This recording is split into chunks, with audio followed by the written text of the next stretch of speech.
ओम शांति।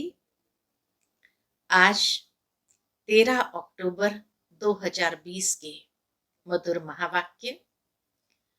आज की मुरली में बाबा कहे, भक्ति में हमेशा मनुष्य ने मुक्ति में जाने का पुरुषार्थ किया, परंतु कोई भी जा नहीं सका क्योंकि राह का पता ही नहीं था, रास्ता मालूम ही नहीं था। तभी तो उन्होंने गीत गाया, नैनहीन को राह दिखाओ प्रभु जी। कल्प के अंत में बाप आकर के मुक्ति जीवन मुक्ति धाम की राह बताते हैं और कैसे जाना होता है विधि भी बताते हैं कि बच्चे आत्म अभिमानी होकर रहो तो सहज ही घर को जा सकेंगे। सुनते हैं बाबा के मधुर महावाक्य। ओम शांति। मीठे बच्चे, बाप आए हैं तुम्हें घर की राह बताने। तुम आत्म अभिमानी होकर रहो तो यह राह सहज देखने में आएगी। प्रश्न है, संगम पर कौन सी ऐसी नॉलेज मिली है जिससे सतयुगी देवताएं मोहजीत कहलाए? उत्तर है, संगम पर तुम्हें बाप ने अमर कथा सुनाकर अमर आत्मा की नॉलेज दी। तो सबसे पहले आत्मा की नॉलेज मिली, दूसरा ज्ञान मिला यह अविनाशी बना बनाया ड्रामा है और हर एक आत्मा अपना अपना पार्ट बजाती है। वह एक शरीर छोड़ दूसरा लेती है, इसमें रोने की बात नहीं। इसी नॉलेज से सतयुगी देवताओं को मोहजीत कहा जाता। वहां मृत्यु का नाम नहीं, खुशी से पुराना शरीर छोड़ नया लेते हैं। आज की मुरली का गीत है, नैनहीन को राह दिखाओ प्रभु जी। ओम शांति। मीठे मीठे रूहानी बच्चों प्रति रूहानी बाप कहते हैं कि राह तो दिखलाता, परंतु पहले अपने को आत्मनिश्चय कर बैठो। देही अभिमानी होकर बैठो तो फिर तुमको राह बहुत सहज देखने आएगी। भक्ति मार्ग में आधा कल्प ठोकरें खाई है। भक्ति मार्ग की अथाह सामग्री है।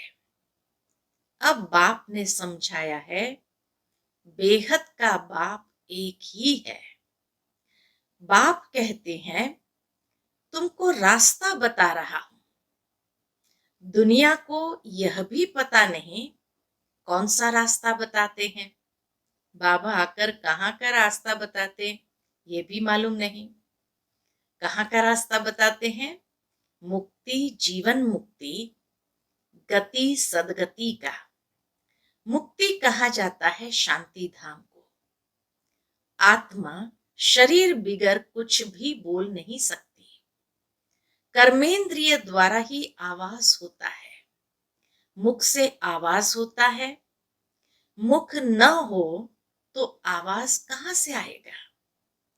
आत्मा को यह कर्मेंद्रियां मिली है कर्म करने के लिए। रावण राज्य में तुम विकर्म करते आए हो। इन्हीं कर्मेंद्रिय से बाबा कहे विकर्म करते आए हो। बाबा कहे यह विकर्म छीछी कर्म हो जाते हैं। सतयुग में रावण ही नहीं तो कर्म अकर्म हो जाते हैं। वहां 5 विकार होते नहीं। उसको कहा जाता है स्वर्ग। भारतवासी स्वर्गवासी थे, अब फिर कहेंगे नरकवासी। विषय वैतरणी नदी में गोता खाते रहते हैं। सब एक दो को दुख देते रहते हैं। अब कहते हैं, बाबा ऐसी जगह ले चलो। गीत में आगे आता है कि ऐसी जगह ले चलो जहां दुख का नाम न हो। वह तो भारत जब स्वर्ग था तब दुख का नाम नहीं था। स्वर्ग से नरक में आए हैं, अब फिर स्वर्ग में जाना है। ये खेल है। बाप ही बच्चों को बैठ समझाते हैं। सच्चा सच्चा सत्संग यह है। तुम यहाँ सत बाप को याद करते हो, वही ऊंचते ऊंच भगवान है। वह है रचता, उनसे वर्षा मिलता है। बाप ही बच्चों को वर्षा देंगे। हद का बाप होते हुए भी फिर याद करते हैं, हे भगवान, हे परम पिता परमात्मा, रहम करो। भक्ति मार्ग में धक्के खाते खाते हैरान हो गए। कहते हैं, हे बाबा, हमको सुख शांति का वर्षा दो। यह तो बाप ही दे सकते हैं, सो भी 21 जन्म के लिए। हिसाब करना चाहिए, सतयुग में जब इनका राज्य था तो जरूर थोड़े मनुष्य थे। बाबा कहे, ये तो विचार करना चाहिए कि जब इनका राज्य था, अर्थात लक्ष्मी नारायण का राज्य था, तो जरूर थोड़े मनुष्य होंगे। एक धर्म था, एक ही राजाई थी। उनको कहा जाता है स्वर्ग सुखधाम। नई दुनिया को कहा जाता है सतो प्रधान, पुरानी को तमो प्रधान कहेंगे। हर एक चीज पहले सतो प्रधान, फिर सतो रजो तमो में आती है। छोटे बच्चों को सतो प्रधान कहेंगे। छोटे बच्चे को महात्मा से भी उच्च कहा जाता है। सतो प्रधान होने कारण बाबा कहे महात्मा से भी उच्च कहा जाता है। महात्माएं तो जन्म लेते, फिर बड़े होकर विकारों का अनुभव करके घर बार छोड़ भागते हैं। छोटे बच्चे को तो विकारों का पता ही नहीं है, बिल्कुल इनोसेंट है। इसीलिए महात्मा से भी उच्च कहा जाता है। क्यों छोटे बच्चे को महात्मा से भी उच्च कहा जाता, उसका स्पष्टीकरण बाबा ने दिया कि उनको विकारों की नॉलेज भी नहीं है। देवताओं की महिमा गाते हैं। सर्वगुण संपन्न, 16 कला संपूर्ण, संपूर्ण निर्विकारी, मर्यादा पुरुषोत्तम। साधुओं की यह महिमा कभी नहीं करेंगे। बाप ने हिंसा और अहिंसा का अर्थ समझाया है। किसको मारना, इसको हिंसा कहा जाता है। सबसे बड़ी हिंसा है काम कटारी चलाना। देवताएं हिंसक नहीं होते, काम कटारी नहीं चलाते। बाप कहते हैं, अब मैं आया हूं तुमको मनुष्य से देवता बनाने। देवता होते हैं सतयुग में। यहां कोई भी अपने को देवता नहीं कह सकते। समझते हैं हम नीच पापी विकारी है, फिर अपने को देवता कैसे कहेंगे? इसलिए हिंदू धर्म कह दिया है। वास्तव में आदि सनातन देवी देवता धर्म था। हिंदू तो हिंदुस्तान से निकला है। हिंदू शब्द तो हिंदुस्तान से निकला है कि हिंदुस्तान में रहने वाले हिंदू। उन्होंने फिर हिंदू धर्म कह दिया है। तुम कहेंगे हम देवता धर्म के हैं, तो भी हिंदू में लगा देंगे। कॉलम ही एक होती है हिंदू धर्म की, उसमें लगा देंगे। कहेंगे हमारे पास कॉलम ही हिंदू धर्म का है। पतित होने कारण अपने को देवता कह नहीं सकते हैं। अभी तुम जानते हो हम पूज्य देवता थे, अब पुजारी बने हैं। पूजा भी पहले सिर्फ शिव की करते हैं, फिर व्यभिचारी पुजारी बने। द्वापर में शुरू में सिर्फ बाबा कहे शिव बाबा की पूजा होती है, फिर व्यभिचारी बन गए। बाप एक है, उनसे वर्षा मिलता है, बाकी तो अनेक प्रकार की देवियां आदि है, उनसे कोई वर्षा नहीं मिलता है। इस ब्रह्मा से भी तुमको वर्षा नहीं मिलता। एक है निराकारी बाप, दूसरा है साकारी बाप।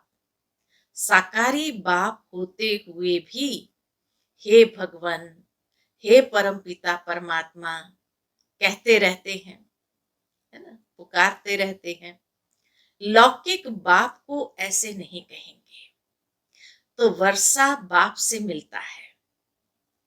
पति और पत्नी हाफ पार्टनर होते हैं, तो उनको आधा हिस्सा मिलना चाहिए। बाबा कहे पति पत्नी हाफ पार्टनर है, तो आधा आधा हिस्सा होना चाहिए। पहले आधा निकाल, पहले आधा पत्नी का निकाल करके पहले आधा उनका निकाल, बाकी आधा बच्चों को देना चाहिए। परंतु आजकल तो बच्चों को ही सारा धन दे देते हैं। कभी कभी मनुष्य यही गलती करता है, सारा धन बच्चों के हवाले कर देते हैं और फिर वही बच्चे माता पिता को वृद्धाश्रम में छोड़ाते हैं। उनकी देखभाल भी नहीं कर सकते हैं या उसको बार बार सुनाते हैं।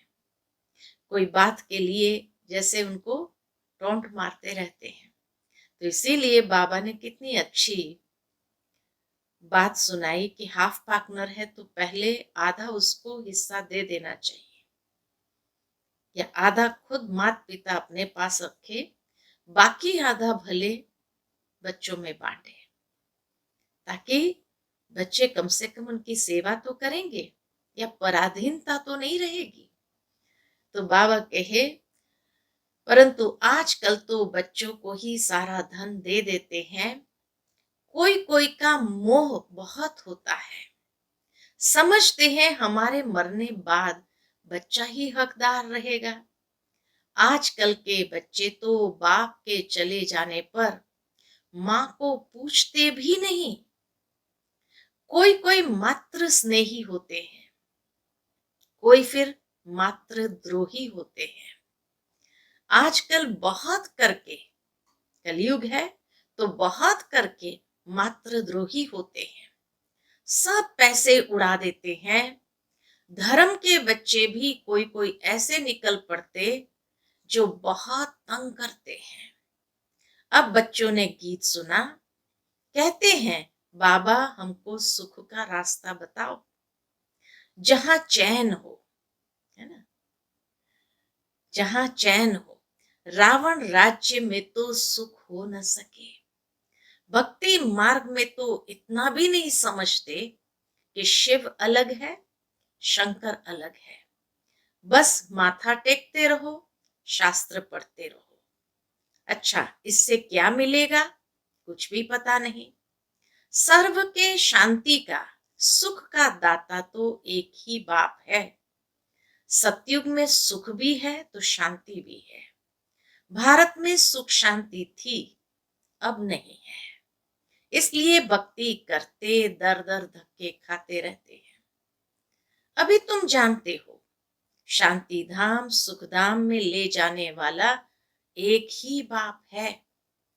बाबा हम सिर्फ आपको ही याद करेंगे। बच्चे संकल्प करते हैं बाबा हम सिर्फ आपको याद करेंगे, आपसे ही वर्षा लेंगे।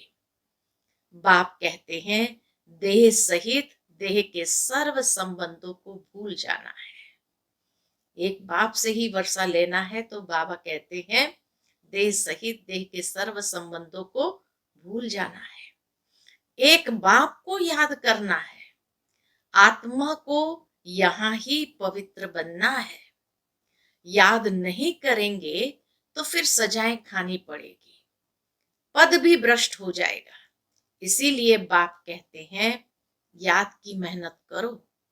आत्माओं को समझाते हैं, और कोई भी सत्संग आदि ऐसा नहीं होगा जहां ऐसे कहे हे रूहानी बच्चों, यह है रूहानी ज्ञान जो रूहानी बाप से ही बच्चों को मिलता है। रूह अर्थात निराकार, शिव भी निराकार है ना। तुम्हारी आत्मा भी बिंदी है, बहुत छोटी, उनको कोई देख नहीं सकता। बाबा कहे उनको कोई देख न सके सिवाय दिव्य दृष्टि के। साक्षात्कार से ही जब दिव्य दृष्टि की प्राप्ति होती है तब उसको देख सकते हैं। दिव्य दृष्टि बाप ही देते हैं। भगत बैठ हनुमान गणेश आदि की पूजा करते हैं। अब उनका साक्षात्कार कैसे हो? बाप कहते हैं दिव्य दृष्टि दाता तो मैं ही हूं। जो बहुत भक्ति करते हैं तो फिर मैं ही उनको साक्षात्कार कराता हूं। हनुमान गणेश आदि का भी साक्षात्कार कराने वाला बाप ही है, परंतु इससे फायदा कुछ भी नहीं, सिर्फ खुश हो जाते हैं। पाप तो फिर भी करते हैं, मिलता कुछ भी नहीं। पढ़ाई बिगर कुछ बन थोड़ी सकेंगे। कितनी अच्छी गहरी बात कही बाबा ने कि बिना पढ़ाई कुछ भी प्राप्त नहीं। दुनिया में भी बिना पढ़ाई के कुछ भी नहीं मिलता, तो ज्ञान मार्ग में भी आध्यात्मिक पढ़ाई के बिना कुछ भी नहीं मिलता। देवताएं सर्वगुण संपन्न है, तुम भी ऐसे बनो ना। बाकी तो वह है सब भक्ति मार्ग का साक्षात्कार। सचमुच कृष्ण से झूलो, स्वर्ग में उनके साथ रहो, वह तो पढ़ाई पर है। पढ़ाई पर ही सारा मदार है।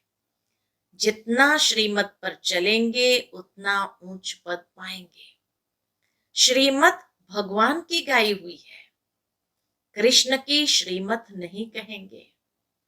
परम पिता परमात्मा की श्रीमत से कृष्ण की आत्मा ने यह पद पाया है। तुम्हारी आत्मा भी देवता धर्म में थी, अर्थात कृष्ण के घराने में थी। भारतवासियों को ये पता नहीं है कि राधे कृष्ण आपस में क्या लगते थे। दोनों ही अलग अलग राजाए के थे। फिर स्वयंवर बाद लक्ष्मी नारायण बनते हैं। यह सब बातें बाप ही आकर समझाते हैं। अब तुम पढ़ते ही हो स्वर्ग का प्रिंस प्रिंसेस बनने के लिए। प्रिंस प्रिंसेस का जब स्वयंवर होता है तब फिर नाम बदलता है। तो बाप बच्चों को ऐसा देवता बनाते हैं, अगर बाप की श्रीमत पर चलेंगे तो ऐसा देवता बनाते हैं। लेकिन कब? अगर बाप की श्रीमत पर चलेंगे तो। तुम हो मुख वंशावली, वह है कुक वंशावली। वह ब्राह्मण लोग हथियाला बांधते हैं काम चिता पर बिठाने का।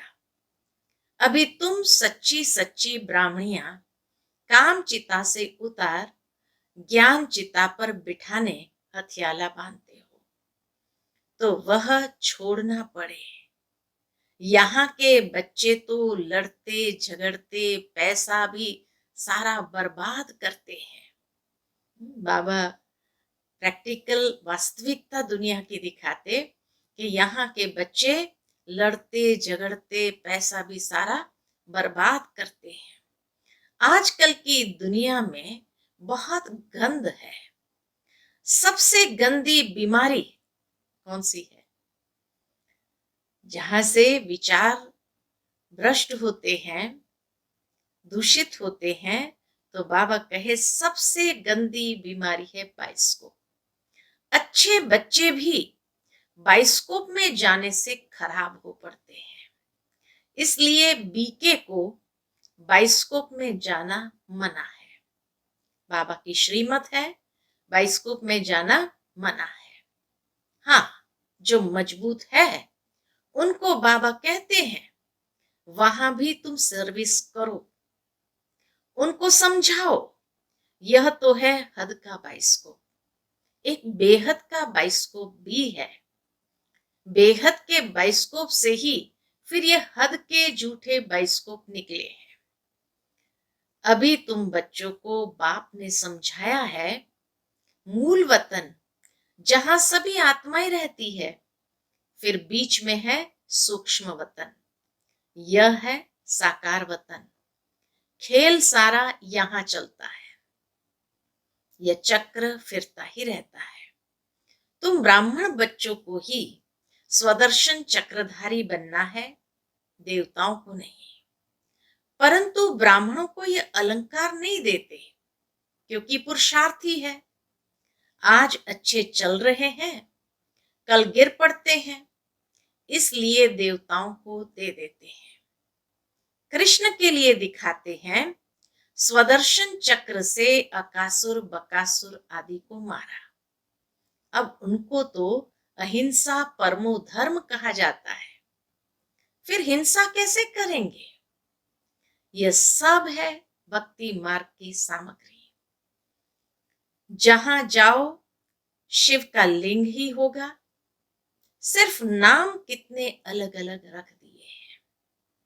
भारत में हर गांव में एक शिवलिंग होगा और हर नाम भी उनके गुणवाचक कर्तव्यवाचक होंगे। मिट्टी की देवियां कितनी बनाते हैं, शिव का लिंग रख दिया होगा, मिट्टी की देवियां कितनी बनाते हैं, श्रृंगार करते हैं, हजारों रुपए खर्च करते हैं। उत्पत्ति की, फिर पूजा करेंगे, पालना कर, फिर जाए डुबोते हैं। नवरात्र आ रहे हैं, तो इसीलिए बाबा कहे देवियों पर भी कितना खर्चा करते हैं गुड़ियों की पूजा में, मिला तो कुछ भी नहीं। बाप समझाते हैं, यह सब पैसे बर्बाद करने की भक्ति है। सीढ़ी उतरते ही आए हैं, बाप आते हैं तो सबकी चढ़ती कला होती है, सबको शांति धाम सुख धाम में ले जाते हैं। पैसे बर्बाद करने की बात नहीं। फिर भक्ति मार्ग में तुम पैसे बर्बाद करते करते इनसॉल्वेंट बन गए हो। सॉल्वेंट इंसॉल्वेंट बनने की कथा बाप बैठ समझाते हैं। तुम इन लक्ष्मी नारायण की डिनास्टी के थे ना, अब तुमको नर से नारायण बनने की शिक्षा बाप देते हैं। वो लोग तीजरी की कथा अमर कथा सुनाते हैं, है सब झूठ। तीजरी की कथा तो यह है जिससे आत्मा का ज्ञान का तीसरा नेत्र खुलता है, सारा चक्र बुद्धि में आ जाता है, तुमको ज्ञान का तीसरा नेत्र मिल रहा है। अमर कथा भी सुन रहे हो, अमर बाबा तुमको कथा सुना रहे हैं, अमरपुरी का मालिक बनाते हैं। वहां तुम कभी मृत्यु को नहीं पाते। यहाँ तो काल का मनुष्य को कितना डर रहता है, वहां डरने की रोने की बात नहीं।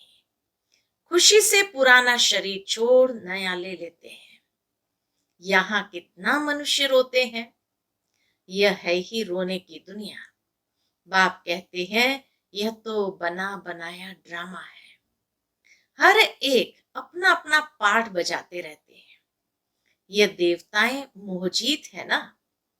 यहाँ तो दुनिया में अनेक गुरु है, जिनकी अनेक मतें मिलती है, हर एक की मत अपनी।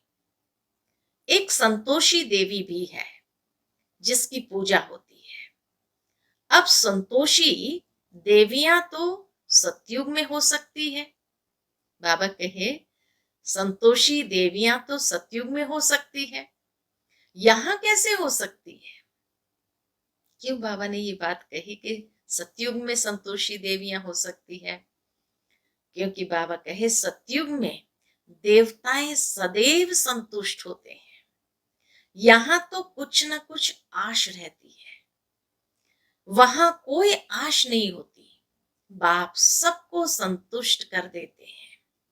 तुम पदम पति बन जाते हो, कोई अप्राप्त वस्तु नहीं रहती जिसकी प्राप्ति की चिंता हो। बाबा को ही कोई अप्राप्त वस्तु नहीं रहती जिसकी प्राप्ति की चिंता हो। वहां चिंता होती ही नहीं। बाप कहते हैं सर्व का सदगति दाता तो मैं ही हूं। तुम बच्चों को 21 जन्म के लिए खुशी खुशी देते हैं।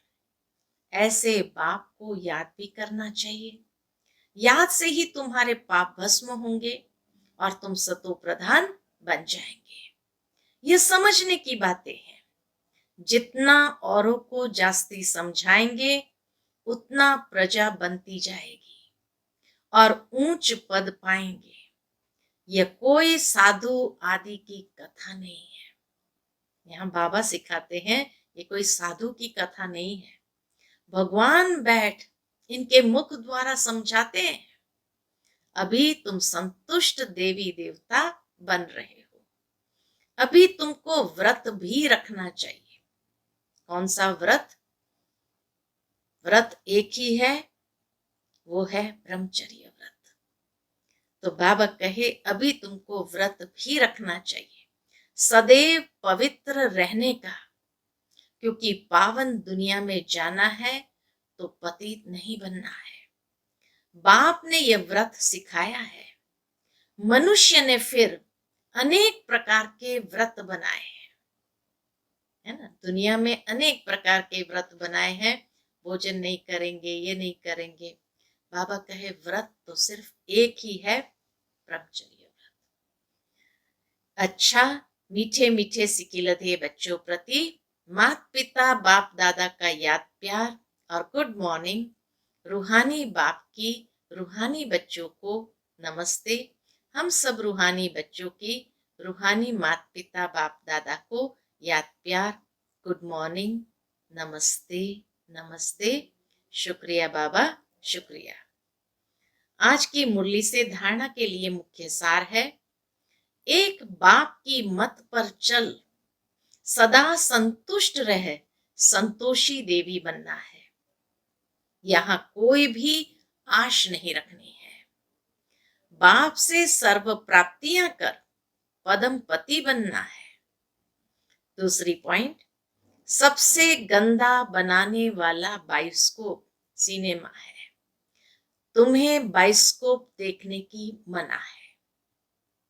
तुम बहादुर हो तो हद और बेहद के बायोस्कोप का राज समझ दूसरों को समझाओ, सर्विस करो। आज की मुरली का मीठा वरदान है, फुल स्टॉप की स्टेज द्वारा प्रकृति की हलचल को स्टॉप करने वाले प्रकृति पति भव। फुल स्टॉप की स्टेज द्वारा प्रकृति की हलचल को स्टॉप करने वाले प्रकृति पति भव। वर्तमान समय हलचल बढ़ने का समय है। फाइनल पेपर में एक तरफ प्रकृति का और दूसरे तरफ 5 विकारों का विकराल रूप होगा। तमोगुणी आत्माओं का वार और पुराने संस्कार सब लास्ट समय पर अपना चांस लेंगे। ऐसे समय पर समेटने की शक्ति द्वारा अभी अभी साकारी, अभी अभी आकारी और अभी अभी निराकारी स्थिति में स्थित होने का अभ्यास चाहिए। देखते हुए न देखो, सुनते हुए न सुनो।